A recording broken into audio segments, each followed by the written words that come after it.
Would you like to know how to bypass all this craziness and live in a state of understanding instead of actually in a state of fear?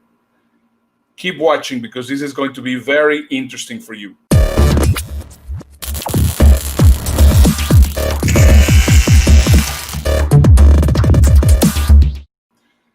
I have been studying for a number of years the subject of consciousness, the subject of awareness.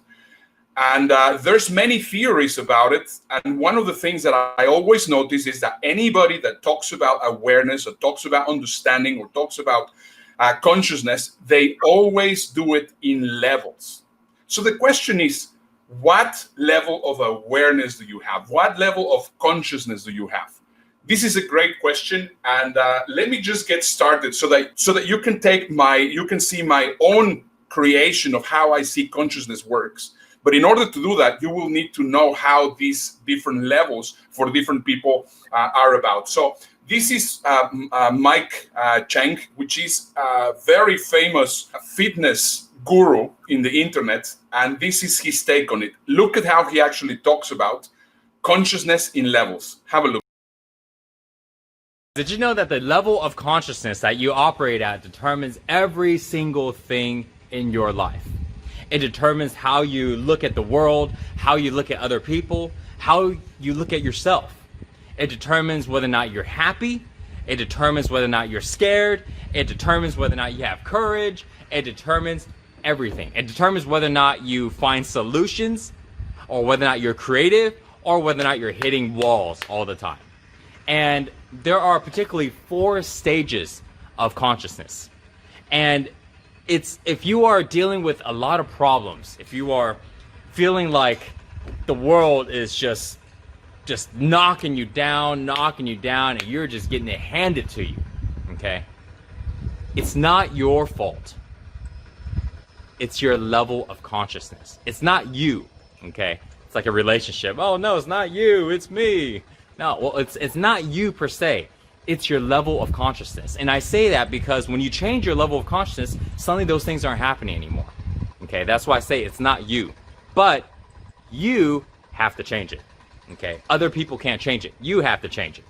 So, level one, stage 1 consciousness. So the first 2 stages are basically the lower stages. They are fear-based. They are fear-based ways of living, fear-based levels of consciousness. So the first one is where life is happening to me.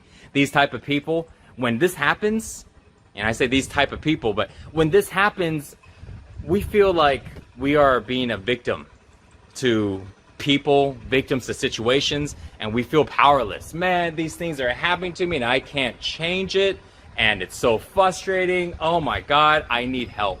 I need you to help me out. I can't seem to fix this problem on my own. I just don't know what to do. I feel so helpless. So this state of consciousness is a very low vibrational state. And when we're in that state, it doesn't matter what we have. It doesn't matter if we get a resource, or we get someone to help us out, or we get a new job, or something changes. If we stay in that level of consciousness, we are always looking at ourselves, other people, and the events around us with that level of perception, with that lens, you know?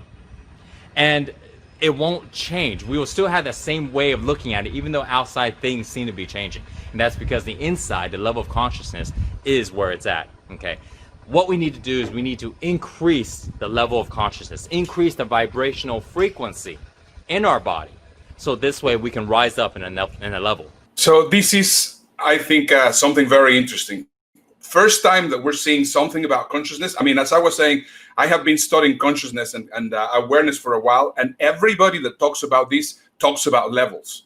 And he also talks about levels of vibration. I mean, the different frequencies in which everybody is. And if you start understanding everything in frequencies and in vibrations, you will start seeing, well, you know, if somebody is in tremendous pain and is, you know, complaining about all the masks and the vaccinations and whatever, and that doesn't resonate with you, that happens because, of course, they're in a complete different level of awareness that you are. Resonate is a term of sound. And the idea is, when you study quantum physics, that we're not actually physical beings, we're actually physical sound. And so we're sound waves. And so the reason you get on certain people and you say, yeah, but I'm on the same wavelength as me, is because that consciousness, that wavelength allows us to be the same. Now, as a speaker, your ability to manipulate and work with an audience is working with sound.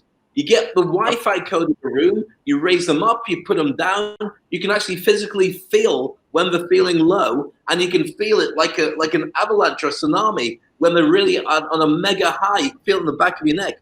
So this is not just a throwaway term, it's not just a hippie way of looking at it, it really is something that you can actually take charge of. And the best people, the best practitioners, I mean, when you hear an opera singer, if you like opera, or you hear your favorite artist singing, when they reach that certain note, it changes to an incredible experience that you get because that sound has such a powerful way of reaching you. Yeah, and you can always see who's going to be a good speaker and who's not going to be a good speaker because, of course, they understand how to navigate in those frequencies and how they can actually expand their awareness. I mean, I could get on a stage and I could see, I can sense, I can definitely understand the vibration of the people. And whenever they ask me a question, whenever they tell me something, I simply know at what level of awareness they are. Now, does that make me think that I am more intelligent? No, I am more aware. And that is the whole point. Here's another video of a friend of ours. We have been there in Dubai with him. Dave, you have interviewed him a couple of times. Vishen Lakhiani. And this is his take. Once again, talking about consciousness. Have a look. 95% of humanity is right now, level 1. Now, there are a couple of unique things about level 1. Level 1 is all made up. We made up, our forefathers made it up, and they trained us to take on these constructs. If you ardently believe in your religion, you're at level 1. If you believe in 9 to 5, you believe in corporations, you believe in mindfulness, you're level 1. There's no good or bad or judgment in level 1. The important thing is we are living in a world of mental constructs. But there are a couple of problems in level 1. You see, in level 1, we tend to be at what some people call the victim stage. We live in this world of constructs, but we have forgotten that we can mend, we can fix, we can mold this world. And so rather than go out there and try to change this world, we react like a victim. He said that and it hurt me. My government is keeping me down. The world is like this.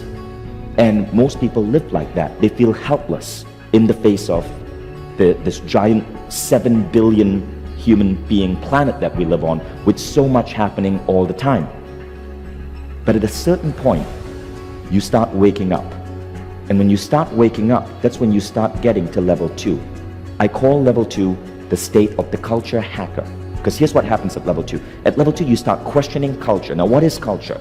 Culture is nothing more than all our human beliefs and all our human rituals and practices coming together. But culture isn't just religion. Culture is our ideas of getting a college degree to be successful. It's ideas of joining a corporation, of being an entrepreneur. All of these are cognitive concepts which come from culture. But the thing is, when you get to level 2, you start developing an idea that culture is an absolute truth. And you can hack it, you can bend it, you can mold it to your own desires. In the words of Steve Jobs, you realize that everything in the world around you was made up by people no smarter than you. And you can change things. And when you get this, said Steve Jobs, you will never be the same again. I love that quote. But that's what's happening at the level of culture hacker. Now at culture hacker, something interesting begins. The world of questioning. We start questioning.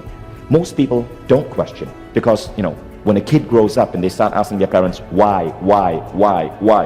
Most parents will simply say, because I told you so.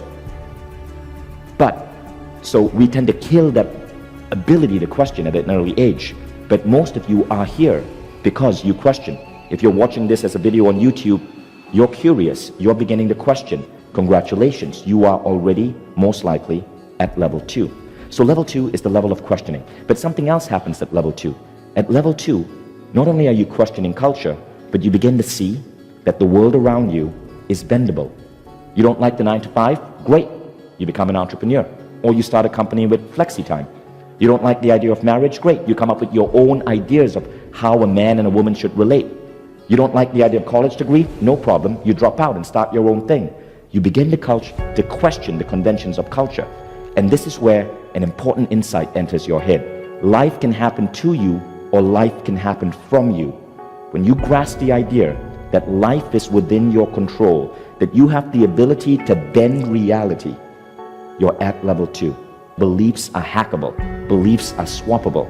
Now remember, culture is nothing more than beliefs plus rituals. So when you learn that beliefs are not you, beliefs, in fact, possess you, but those beliefs can be plucked out and replaced with more empowering beliefs, you have started to understand this phrase, that life can happen to you or life can happen from you. Yeah, it's an interesting way to see things. I mean, he once again talks about levels. So as you can see, people which are enlightened, and for that, please do not understand intelligence, because I don't want people to think that I am saying, well, I am more intelligent than you, or that Dave is more intelligent than you. This has nothing to do with intelligence. There's incredibly intelligent people which are not enlightened. They are not aware of many things. And this is one of the things why it's so critical that you understand that this frequency in which we vibrate is different for every single person. And that's why it's very important that you understand that everything is done in different levels of awareness. Vishen talks about 3 levels. Mike Chang talks about 4 levels. It depends on who you're following. For me, the theory that resonates the most has 7 levels of awareness, even though it is not the same as this one. I want to explain to you the one that I have crafted for myself, for my own understanding. This is not something that I have done for someone else, but basically my own understanding. This one has also 7 levels. And in my own theory of understanding and of awareness, there's also 7 levels, also with a pyramid pretty similar to this one. And in my way of understanding, and for me to help myself, once again, this is about helping myself and then also helping other people. This is exactly how I see it. So I recommend you to do 2 things. If you're thinking that this information is powerful, please give us your comments, and also think of who else can benefit from this, because a lot of people need to hear this message. And I think it's important that you start, that you share it with them, do that favor to them. So take a note of this, because I think you're going to find this information absolutely critical. So I will explain to you each one of the phases, and Dave is going to help me basically make it more clear so that we can get the most benefit out of it. So in my way of thinking, my theory of the levels, first of all, you have the level of preconscious. This happens the moment that you get the sperm gets together with the egg, and suddenly the life gets created. You're preconscious. Right now, imagine that you're a computer. Your brain is going to start getting all the information from the DNA of your parents. Is going to start getting all this information to start filling up that hard drive, which is your brain. Every single one of us goes through that period. I mean, if you think about it, we even know that if they play classical music while you're in your mother's womb, you will be able to actually benefit from it. So that's level 1. Each and every single one of us actually goes through that stage. So yes? If you're saying level 1, preconscious, that doesn't make sense to me. Have you ever had a dream of floating? Have you ever had a dream where you're wearing something, but you're naked below the waist? That is a floating dream. That's part of your consciousness of being in the womb.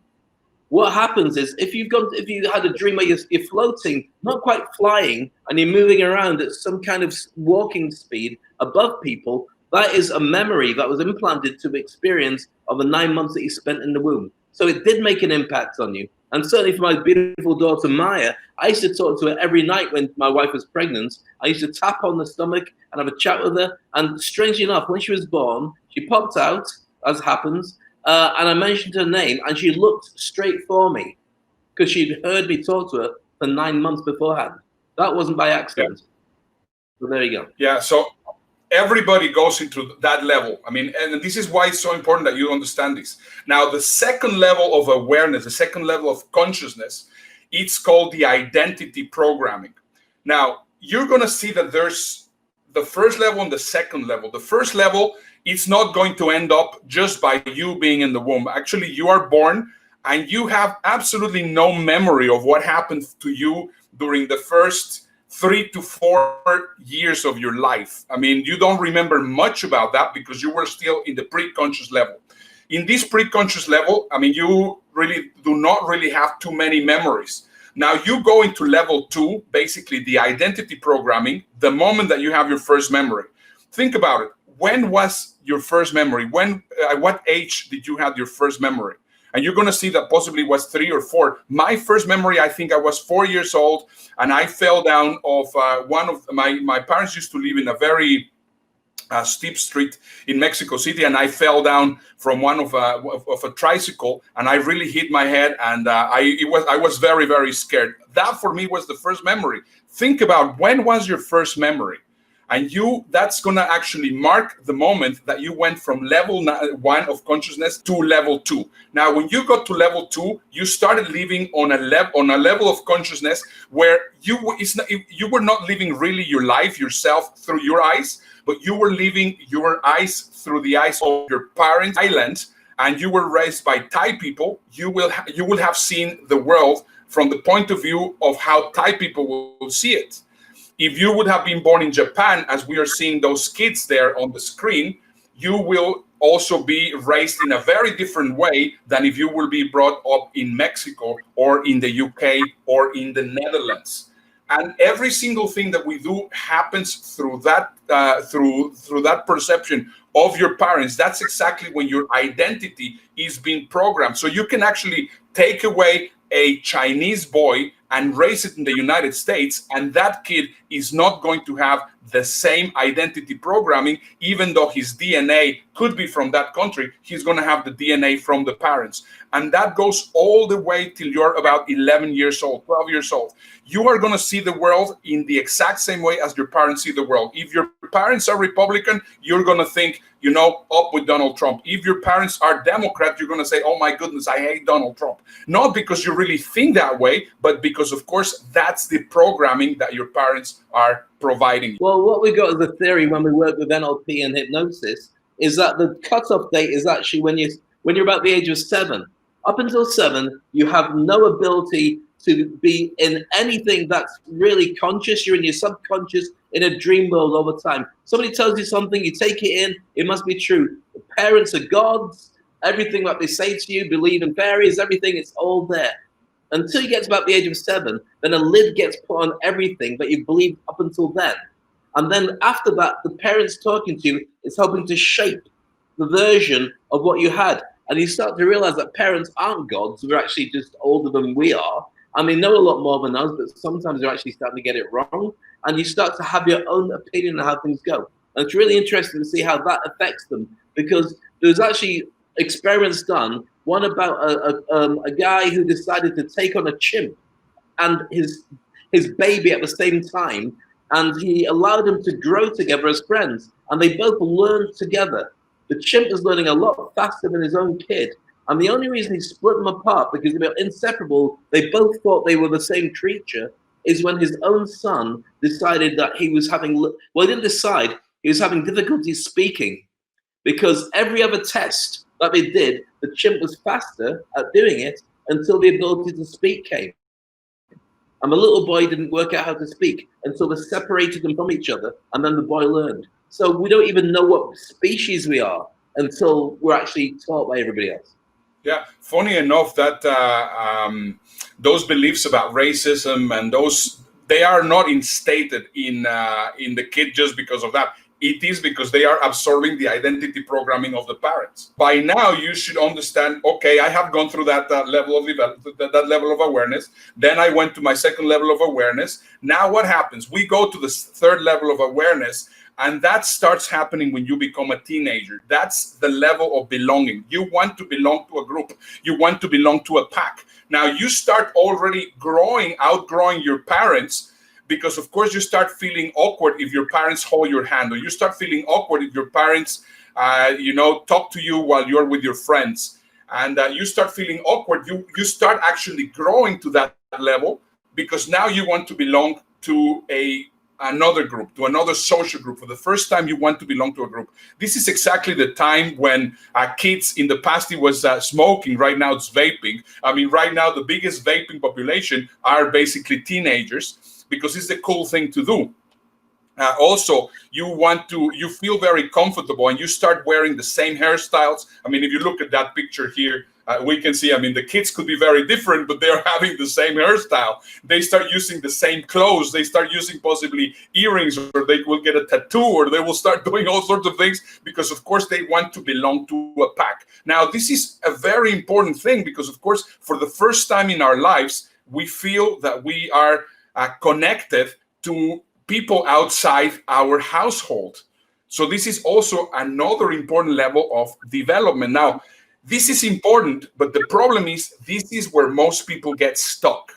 Because of course, by feeling comfortable with a group of people, we start really stagnating in growth, because of course, we don't want to feel uncomfortable. And the moment that we feel settled on this level of development, a lot of the consciousness starts actually getting away from our life. The theory is that when you get lobsters and you put them into a pot, when you start to boil the pot and a lobster tries to get out, the other lobsters pull it back in because they want to keep the whole thing together. Even if they're all going to die, that's what happens. I've not been a lobster, I've never cooked a lobster. So, but that's a theory that's to support this whole idea of being in together. And it makes sense for it to be built into us from a very young age, because it's not actually about the genetic to help us survive. So we stay in the same pack with the same people and have those loyalties to our own tribe. Exactly. So now what happens? I mean, you start growing up in age. And then the next thing that comes to your mind is that you need to start questioning. Because of course, I mean, you're not going to take everything for face value. So you start moving into level 4, which is questioning, which is exactly what Vishen was talking all about. So they tell you something and then you don't take it for face value. And you say, yeah, right. Of course, that's exactly what's going to be happening.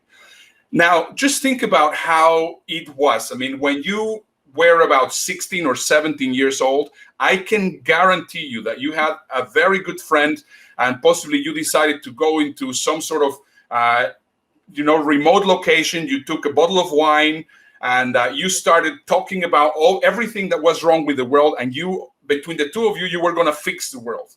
Did it ever happen to you? I can guarantee you it happened to you, because that's what happened. That's just the normal evolution. You, of course, now feeling very comfortable. And then you, of course, had these conversations with your best friend or your girlfriend or whoever it was. And then you started saying, well, I really feel empowered and I'm going to start doing something, and I'm going to start moving into the next level of development or into the next level of awareness. Now, what is the problem? That the moment that you start taking action of your questioning, suddenly the rest of the people which are on level 3, which were the people that were not making you feel that were making you feel comfortable, suddenly they start saying, oh, you changed, you're not the same. And then they don't accept you. And then guess what happens? Instead of actually going up, you're going to go down now. Why? Because, of course, you want to still feel that love and that care from that group. Does that make sense? Completely. When you're saying about the best friend at the age of 16 and wanting to do something different, we were both DJs. My friend John Wiggum and I were going up to the big school, going up to the sixth form, and we both had an interest in music. We wanted to take it to a new level and DJ clubs and bars and create new music ourselves. And we just absorbed ourselves in that world. And that is actually what made me become a radio DJ and ultimately become a hypnotist, stage hypnotist, and a speaker. So that was planted at a very early stage. Exactly. So now what happens is you start questioning. And because of that questioning, you start moving into another level of awareness, which is going to create more questions. If you're strong enough, you will be able to become independent and self-thinking. And that's exactly what Vishen was talking about, the culture hacking.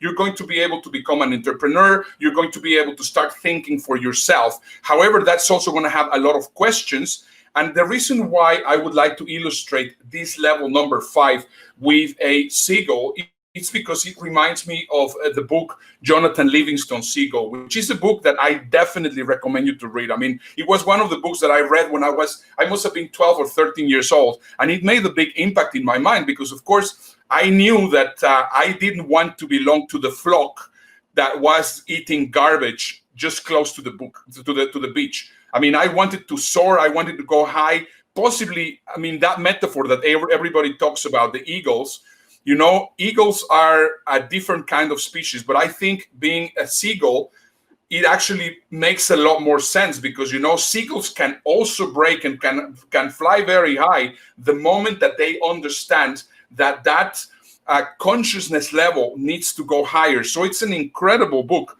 where people start saying, moving forward into the level of development of, you know, I'm going to be independent. I'm going to start thinking independently. I'm going to start doing the things that I like. If I don't like this, I'm going to do it in a different way. And you start leaving behind your family. You start leaving behind your previous friends. You start leaving behind a number of different friends. Now, remember, until you actually decide to be like Jonathan Livingston Seagull and soar on your own, you're still going to be questioning. There's people that live for their entire lives in level 3, which of course they feel very comfortable. There's people that live all their lives in level 4, which is questioning.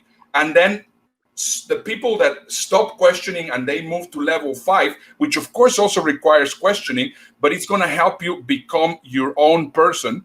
That is a big, big difference. Now, what is happening, and this is also very important for you to understand, is many people that were in level 3 have been forced because of the pandemic to start questioning. And because of this questioning, they are suffering. It's not bad that you question. It's not bad that you say, well, you know, could it be plausible that the pandemic is a hoax? Could it be plausible that this was planned by the governments for total world domination? Those are great questions, but they create uncertainty. And unless you have that capacity to overcome that and to say they're not going to be controlling me, regardless if it was Bill Gates or if it was Elon Musk or it was the World Health Organization, they're not going to control me because I control the way I think. Guess what's going to happen? You are going to be in pain. So every time that I see people which are suffering right now because of the pandemic, I know that they are at this level of awareness. It's so true. And one of the things that we've talked about all the way through the Toilet Paper Diaries, and in fact through our careers and coaching people, is about asking better questions. If your brain is a supercomputer and it will find for you the answers, but it's all based on the coding of what you really want. So by asking better questions, you get better answers. If you don't ask enough questions, you get lousy answers, and you end up just feeling like everybody else. And you end up getting your answers from people who have no more of a clue than you did for asking the question in the first place. The actual definition of thinking is simply the process. If you actually look at it on the dictionary, thinking is simply the process of asking questions. The better the questions, the better the answers. And those are things which are very important for you to understand. Now, if you ask questions which are only going to create uncertainty, that is going to take you to level 3, not to level 5. And that's the important thing. Well, can I change this situation? For example, I see a lot of posts in social media saying, you know what, it's absolutely true. We're going to start with the masks, and then afterwards they're going to get in the vaccinations, and then we're going to be chipped and we're going to be controlled. Well, you know, that's an affirmation. That's not a question. If this happens, for example, that's a better way to see it. If they're going to be chipping us and we're going to be controlled, as exactly as Viktor Frankl was saying, the only thing that they cannot take away from me is what am I going to be doing? And then that's when your level of consciousness starts going high. Now, if we move to level 6. Is they've already chipped us. Everyone's walking around with a phone. The chip has already been planted. So don't be under some disillusion about it has to be physically in you. Who puts the phone down doesn't take it with them? The chip's there. For if we actually think about it, we are already enslaved. But the only thing that they cannot take away from you is your way on how you react to actually things. So moving from level 5 to level 6 is about finding meaning. And this is really important. The moment that you find meaning towards whatever you are going to be doing, then life starts changing completely. Life has no meaning. Each of us has meaning and we bring it to life. It is a waste to be asking the question when you are actually the answer. And this is written by Joseph Campbell, the author that created The Hero's Journey. So once again, life has no meaning. Each of us has meaning and we bring it to life. It is a waste to be asking that question when we know that we are the answer. Dave, right now, I understand perfectly that my meaning is not to become a gazillionaire. My meaning is not about to become incredibly famous. My meaning in life is to make a change and difference, first of all, to my kids, to my wife, to my family, and also to make sure that I help in every single way that I can the people that I have within my own reach. I live happy to myself. I go to sleep, I sleep well. I am not worried about what's going to happen because I know that I am pretty much enough. And one of the things that I think is very interesting, if you think about it, birds are not worried to stand in any branch of a tree. I mean, they're not afraid of if another branch is going to fall on top of them because they know that they can fly. So this is exactly where I am. My meaning is I know that I can fly by myself. I don't need to be put down or to be restricted by anybody. I know very well that I can actually create that meaning to my life. And this is why I live happy. If they put me in lockdown or if they put me whatever it is, whatever shit they throw at me, I will be able to cope with. I can't disagree with that. That's absolutely right. For me, it's the same thing. Family drives me. But here's an interesting thing that's happened to me with meaning. When the Black Lives Matter came out, I had to really search myself to find out what this meant to me. And when it actually dawned on me that it was really important for me to take some kind of stand, because it really had meant something to me, and I'd sort of like held it all back, when suddenly it became very easy to post about it, to talk about it, and take abuse for it, because it suddenly meant that I had a meaning to that, which I hadn't ever taken before in terms of a political stance or some kind of idealistic thing. I mean, okay, I do my job and I work around the world and I help people. I look at my family. But this was interesting when the meaning kicked in. But it's got to be tailor-made to something that I know works for you. I mean, we've got a number of people who are watching this show. One of my favorites is a friend, Catherine Ganilka, who we know very well, who is really into the green issues of the world. Everything is colored by that, colored green. And she's really driven by it, and it's fantastic. And it was a big challenge for her to leave a job and start going down that direction. But once you start doing it, there's no other way of dealing with it. The whole world is shaped in that direction. I know that's true for Tizia as well, who's been on the show, and many of other people who feel the same way about their profession. If you get the two to mix together, fantastic. Yeah, that is the last piece of the puzzle. Finding meaning. The moment that you find meaning, what happens is that you start navigating into the last level of enlightenment or awareness or consciousness, which is basically self-service and compassion. And I believe that the Toilet Paper Diaries, I believe that the Fast Forward, it's exactly our expression of us moving into the seventh level, because what we are doing, we are not getting paid to do this. We spend a lot of time and we are providing selfless service and compassion to many of you, because of course we understand the hardship in which we are living. So this for us, it's a project of love. This for us is a project of compassion.